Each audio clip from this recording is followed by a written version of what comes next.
Paul, are you sure you don't want to sit up here? I can't see you. That's better. I can see you now. Okay. We're going to go ahead and start. It's a little bit informal. Call it a devotional. It's not a sermon or anything. The title is, You Can't Go Home Again. Before I begin, I want to share with you a poem by A.E. Housman. It's entitled, To an Athlete Dying Young. I kind of chose it because when I think of you in high school, I see your faces as you were in 1970. I see you as young. And I'm sharing the poem in memory of all those who are no longer with us, who have gone home, those who we yet love and praise. Come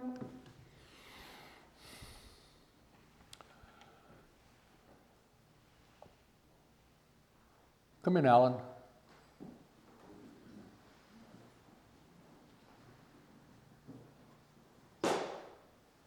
Alan, I just said I'm sharing this poem for all those who have gone before us and have already gone home, who we still love and praise. The time you won your town the race, we cheered you through the marketplace. Man and boy stood cheering by as home we brought you shoulder high. Today the road all runners come and shoulder high we bring you home and set you at your threshold down, townsman of a stiller town. Smart lad to slip betimes away from fields where glory does not stay. Early though the laurel grows, it withers quicker than a rose. Eyes the shady night is shut cannot see the record cut, and silence sounds no worse than cheers after earth has stopped the ears. Now you will not swell the rout of lads who wore their honors out, runners who renown outran, and the name died before the man. So set before the echoes fade the swift foot on the sill of shade, and hold to the low lintel up the still defended challenge cup. And round that early laureled head shall flock to gaze the strengthless dead, and find unwithered on its curls the garland briefer than a girl's.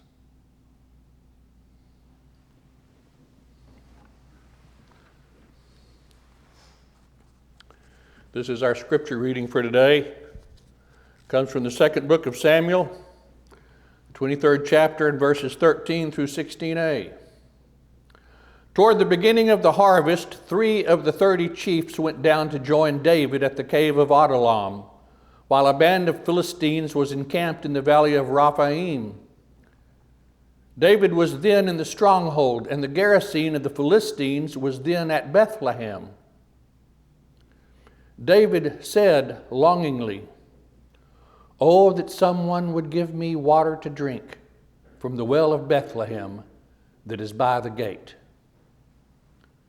Then by the gate and brought it to David.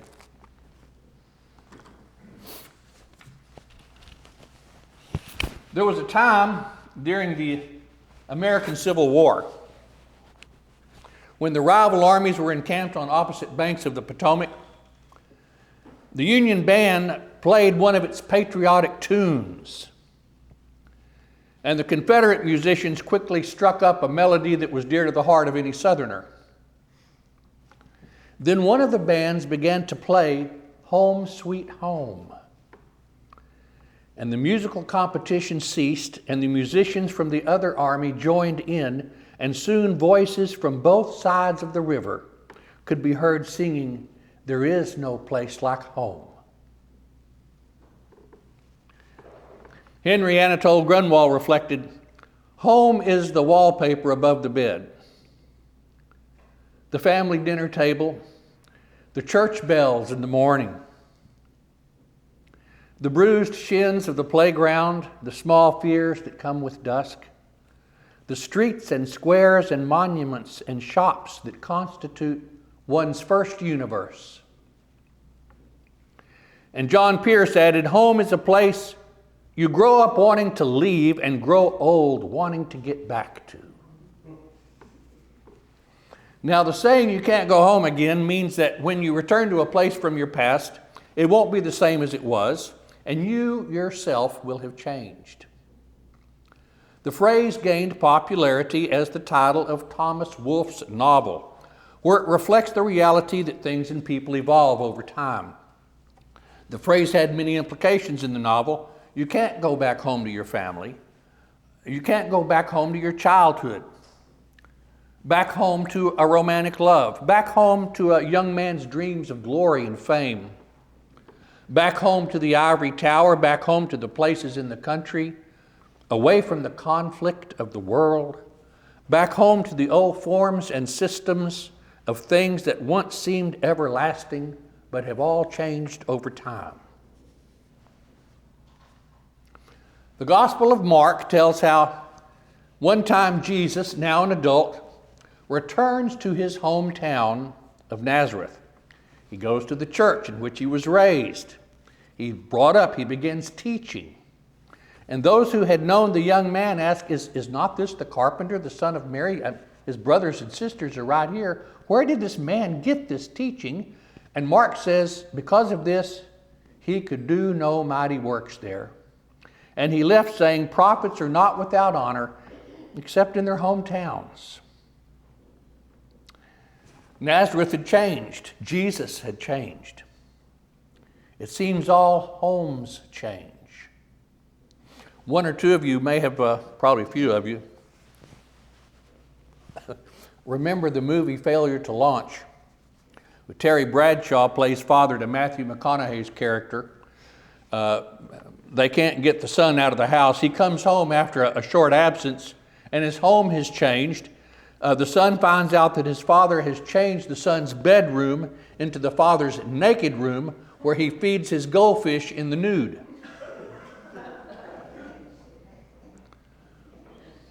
I hope y'all don't have that experience. The home we knew in the 60s and the 70s, Temple, has changed. In 1971, the population was 34,500. Today, the day population is 102,000. McKeska's Barbecue is still there, but Clem died in 2024. Jody's Restaurant is still there and still does not take credit cards. But there's no longer a Burger Chef. There's no longer a Kim's. There's no Triangle Drive-In. There's no Pizza Inn. There's no Mustang Corral. There's no Kai's Burgers. Did any of you ever go at lunchtime to Kai's to get a burger? It was down Adams, going out east of town. Do y'all know who Kai was? Kai Aldrich. It was in Kyle, K-Y-L-E. K-Y. K-I. K-I was Kai Aldrich. He got the name because he cried a lot as a kid, and his siblings called him Kai Baby. That's true. He told me this. Kai Aldrich attended Temple High School. He was named All-State as a center in 1934. He was an All-American at TCU and was there when they won their national championship. He played for the Washington Redskins for 4 years, inducted into the College Hall of Fame in 1960. I used to go and sit and eat burgers and talk to him, told him, someday I want to go to TCU. He said, I went to TCU. I did not know who this man was. Any day I could have taken in a football and had him sign it, Kai Aldrich. Ancient landmarks are still in Temple, in testimony to our memories. The First National Bank building, the Kyle, the Hahn, the Arcadia, the old library building, Jesse Wall's house at 310 West Walker. Others have changed somewhat. The First Baptist Church burned and is now a huge building out west of town. The First Methodist Church is still there, but it's no longer united. First Christian Temple is now closed and I believe is merging with First Christian in Belton. Scott and White has a longer name and has locations all over the state. Las Tavica Jewelers is still there, but it's moved to 31st Street and now a bunch of old people run it.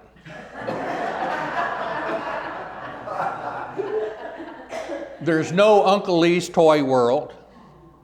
There's no swim park. There's no VA pool. There's no Riverside. There's no Tim Bell. There's no Showtown drive-ins. They do have a Cinemark where you can get in electric reclining custom recliners and drink wine. Some things get better with time. In 1965, the old Temple High School building was replaced by a new building costing $2,900,000. It was a gala dedication on September 10th with the main speaker, Wagner Carr, as well as ribbon cutters, board president Reginald Evans, superintendent Ace Alsop, and principal Calvin Watley conducting tours. In 1968, Temple High School became the city's only high school due to the integration and closing of Dunbar High School. By spring of 1971, there were 377 seniors. 3 died that year. 329 juniors, 480 sophomores, 1,184 students at Temple High School. This past spring, there were 2,200 students at Temple High School. In his song, Castle on the Hill, Ed Sheeran reminisces about friends he grew up with and who are elsewhere now. One friend left to sell clothes. One who had 2 kids but lives alone. One's already on his second wife, but these people raised me. One works down by the coast. One's brother overdosed. One just barely getting by. And I can't wait to go home. There was David in a fortified cave hiding from Saul, and a Philistine garrison was stationed in his hometown of Bethlehem. And he thought out loud, and his men heard him, "Oh, that someone would give me a drink from the well that is by the gate at Bethlehem." Isn't that what we often desire? Water from the well at Bethlehem, the safe and familiar neighborhood with our friends nearby, the familiar streets and avenues, the bruised shins of the playground, our best friends forever, the squares and shops and meeting places that constituted our first universe.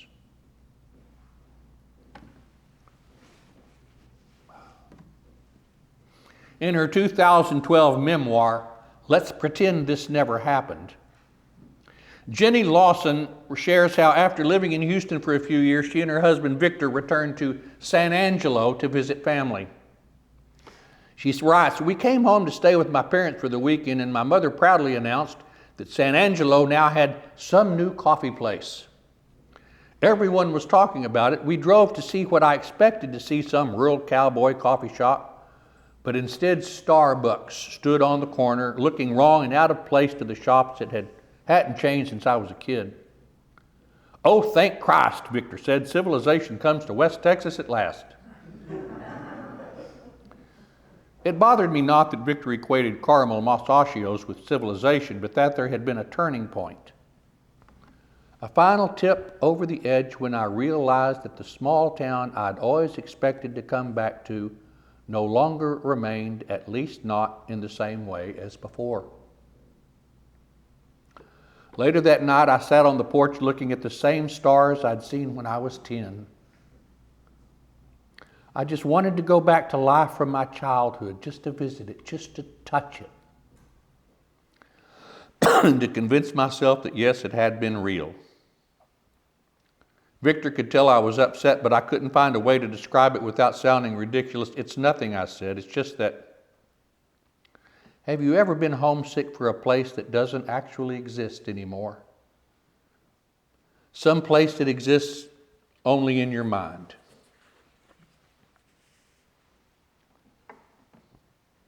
Home is a place you grow up wanting to leave and grow old wanting to get back to. Oh, that someone would give me a drink from the well by the gate at Bethlehem.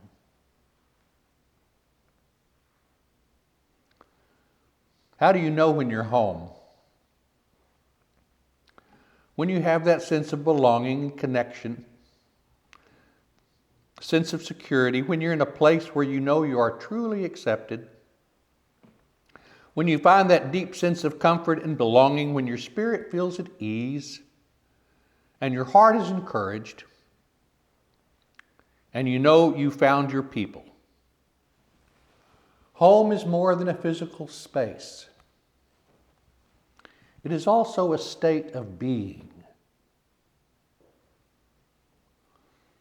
Quite a few years ago, Newsweek magazine carried the story of a memorial service held for Hubert Humphrey, former Vice President of the United States. Hundreds of people from all over the world came to say goodbye to their old friend and colleague. But one person who came was shunned and ignored by virtually everybody there. No one would look at him, much less speak to him. That person was former President Richard Nixon. Not long before he had gone through the shame and infamy of Watergate, he was back in Washington for the first time since his resignation from the presidency. Then a very special thing happened. Perhaps the only thing that could have made a difference and broken the ice. President Jimmy Carter, who was in the White House at the time, came into the room. Before he was seated, he saw Nixon over against the wall all by himself. He went over to him as though greeting a family member, stuck out his hand to the former president, smiled broadly. You know that Carter smile. To the surprise of everyone, the two of them embraced each other, and Carter said, "Welcome home, Mr. President, welcome home." And commenting on that, Newsweek magazine asserted if there was a turning point in Nixon's long ordeal in the wilderness, it was that moment and that gesture of love and compassion.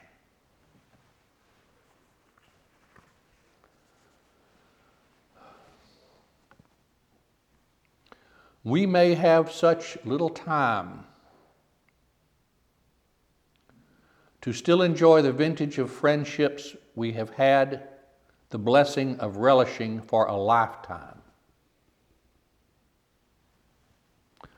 Elizabeth Charles once wrote devotionally, "Is there any cup at our home table whose sweetness we have not fully tasted? Although it might yet make our daily bread a continual feast. Let us reckon up these treasures while they are still ours in thankfulness to God." Home is being surrounded by the oldest and bestest of friends.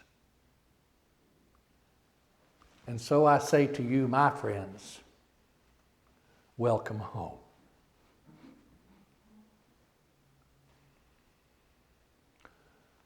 I did save one thing from last year's devotional. It was the benediction. It wasn't from the Bible. If there were those of you who were here, you might remember it was from the movie Uncommon Valor, Gene Hackman's rendition of Julius Caesar by Shakespeare. And so I close with these words. "Oh, that we might know the end of this day's business ere it comes. But it sufficeth that the day will end, and then the end be known. And if we meet again, we shall smile. And if not, well, this parting was well made. Amen, and always remember the Wildcats." Thank you for being here.